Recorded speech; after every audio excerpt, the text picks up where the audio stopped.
പഴഞ്ചൻ എന്ന് വിളിച്ച് അമേരിക്കൻ വ്യോമസേന ഉപേക്ഷിക്കാനൊരുങ്ങിയ ഒരു യുദ്ധവിമാനം ഇപ്പോൾ പശ്ചിമേഷ്യയിൽ വീണ്ടും താരമായിരിക്കുകയാണ്. വാർത്തോഗ് എന്ന് വിളിക്കപ്പെടുന്ന A-10 തണ്ടർബോൾട്ട്. അത്യാധുനിക സ്റ്റെൽത്ത് വിമാനങ്ങൾക്കും മിസൈലുകൾക്കും ചെയ്യാൻ കഴിയാത്ത ചില കാര്യങ്ങൾ ഈ പഴയ പുലി ഹോർമൂസ് കടലിടുക്കിൽ ചെയ്തു കാണിക്കുന്നു.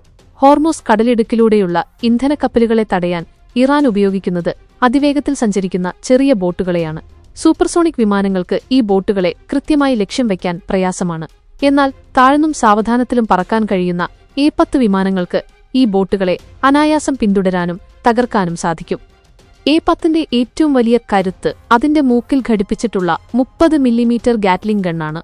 മിനിറ്റിൽ 3900 റൗണ്ടുകൾ ഉതിർക്കാൻ കഴിയുന്ന ഈ തോക്കുപയോഗിച്ച് ഏത് കവചിത ബോട്ടിനെയും നിമിഷങ്ങൾക്കുള്ളിൽ തകർക്കാൻ ഇതിന് കഴിയും.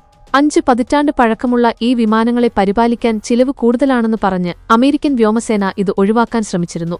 എന്നാൽ ഹോർമൂസിലെ നിലവിലെ സാഹചര്യം ഈ തീരുമാനത്തെ മാറ്റിമറിച്ചു. ഡ്രോണുകളെയും മൈൻ നിക്ഷേപിക്കുന്ന കപ്പലുകളെയും കണ്ടെത്താൻ ഇതിലും മികച്ച മറ്റൊരു വിമാനമില്ലെന്ന് പെന്റഗൺ ഇപ്പോൾ സമ്മതിക്കുന്നു. പറക്കുന്ന ടാങ്ക് എന്ന വിശേഷണം ഇതിന് ലഭിച്ചത് ചുമ്മാതല്ല. ശത്രുവിന്റെ വെടിയേറ്റാലും ഒരു എഞ്ചിൻ മാത്രം ഉപയോഗിച്ച് സുരക്ഷിതമായി താവളത്തിൽ തിരിച്ചെത്താൻ ഇതിന് കഴിയും. പൈലറ്റിന് സുരക്ഷയൊരുക്കാൻ ടൈറ്റാനിയം കൊണ്ട് നിർമ്മിച്ച ബാത്ത് ടബ് കവചവും ഈ വിമാനത്തിനുണ്ട്. ഇറാൻ വിക്ഷേപിക്കുന്ന ഷാഹീദ് ഡ്രോണുകളെ കുറഞ്ഞ ചിലവിൽ വെടിവെച്ചിടാനും A-10 ഇപ്പോൾ ഉപയോഗിക്കുന്നുണ്ട്. ലക്ഷക്കണക്കിന് ഡോളർ വിലയുള്ള മിസൈലുകൾക്ക് പകരം ലേസർ ഗൈഡഡ് റോക്കറ്റുകൾ ഉപയോഗിച്ചാണ് ഈ വേട്ട.